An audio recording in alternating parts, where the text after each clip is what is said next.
lifters and listeners. Welcome back to the Lifter Up podcast. It's your girl Latrice here, and we are continuing with our transition series. Okay, so the last few weeks we've been talking about why transitions are so painful, why they hurt, why they can suck sometimes, why they can be so discouraging, but also why we need them.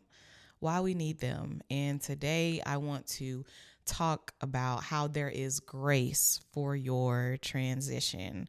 And the reason this came up for me, how God revealed this to me, is because He reminded me, He gave me a memory of some years ago when I was actively going to therapy, and my therapist, we were talking about this new job that I had at the time. I'm no longer at that job, but at the time I had it some years ago. It was very new to me.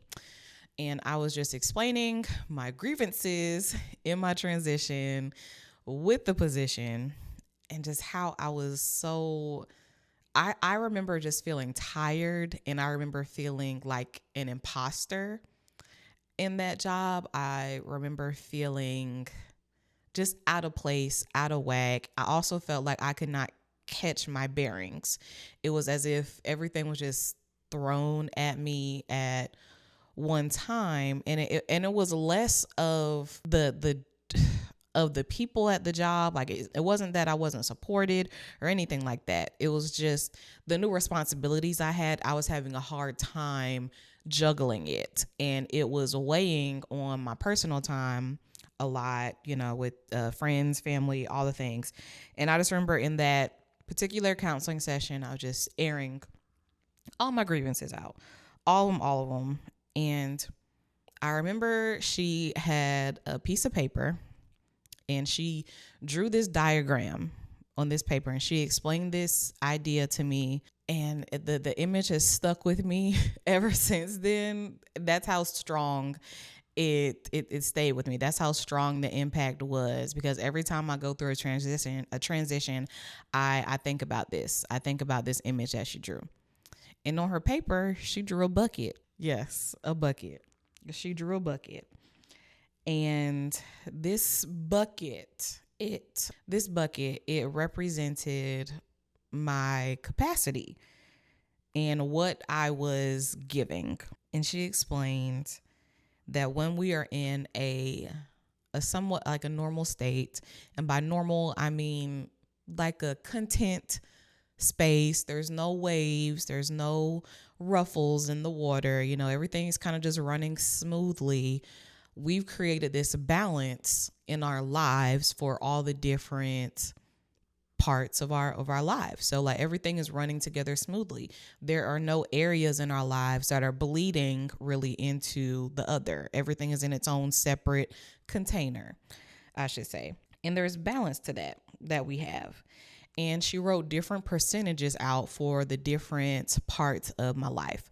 So in this bucket, if you imagine a bucket, she made like different levels of like water lines or levels, or like measuring, I should say, in this bucket. And she broke out the different categories of my life. So for me, it was family, it was my romantic relationship, friends, church, and my job. And it's not that the percentages were even, but they had a balance, I should say. She was just using it as an example, because we don't give the same thing to our job that we will give to our family. It is different. It takes different portions of our capacity depending on what it is and us as individuals, right? So she drew that, and she put out the different percentages. So if it's all 100%, she's like, oh, well, 50% goes towards your romantic relationship. And then 20% may go towards your family, and 10% may go towards your friends, and whatever's left over goes to all those different places. That was a large percentage. Just an example.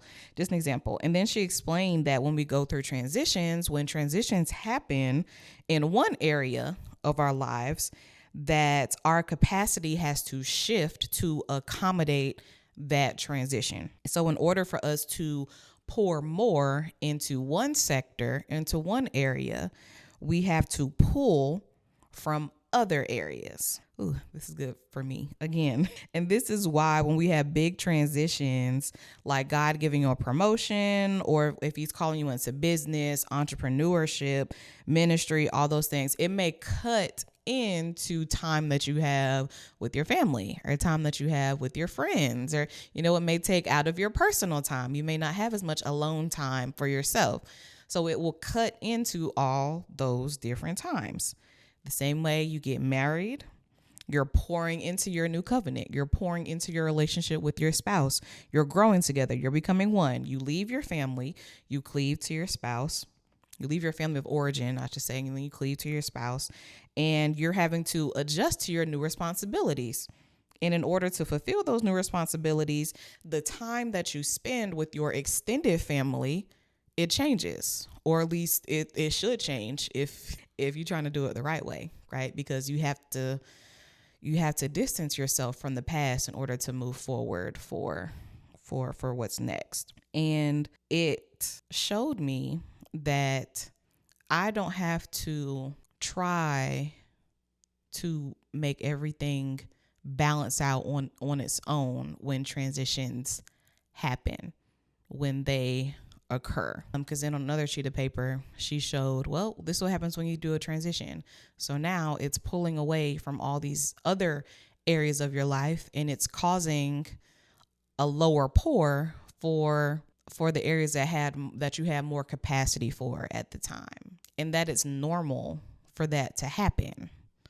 Like, a transition happens, and I feel like a lot of us think that just because we go into something new that we should immediately get it, we should immediately know what to do, and we leave no room for grace. We leave no room for God to go on in and make things better and to help us through the process. And I think a lot of times other people might expect us to be better than what we are too. Maybe. But then there are other times where people are not expecting us to be better than what we are because they know that we're in a transition. Anyway, I'm going to digress off that.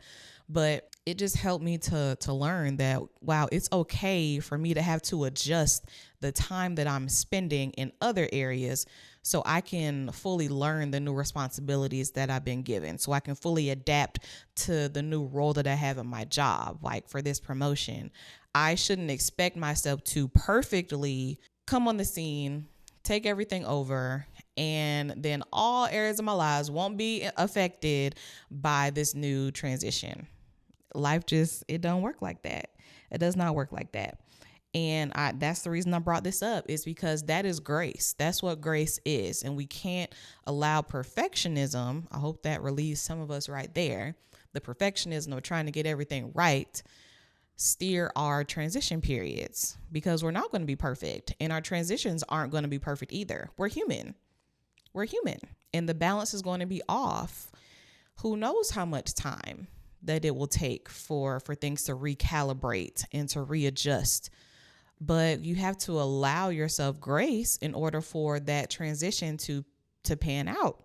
We have to stop worrying about everything, the outcome, and we have to stop thinking that everything's supposed to look the same after changes happen, because they're not supposed to look the same, y'all. Like, you get married, you have a baby, you start a new job, or you move to a new place. You're allowed to change. Let's stop fearing the change. Things are allowed to change. Your life is going to look different, and that is okay.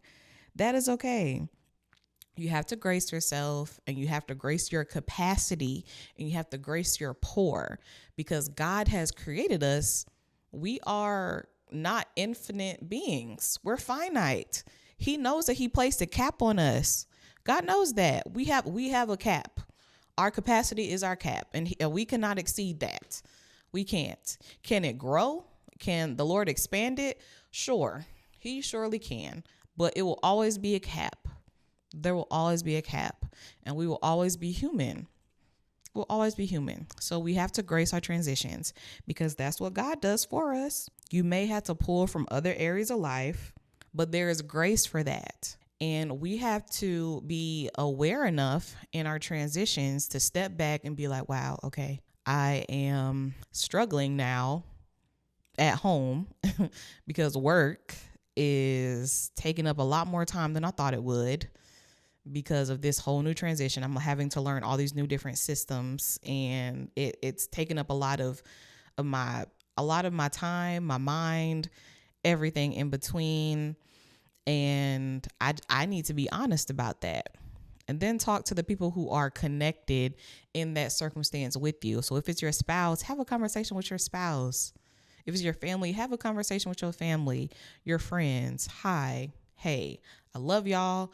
I'm in the middle of a transition and it is taking a toll on me that quite I didn't quite expect it to be like this. But please grace me because I'm just trying to learn this new space.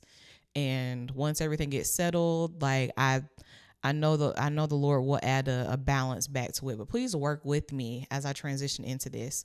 And then that will help you to be more empathetic with other people as they go through their transitions.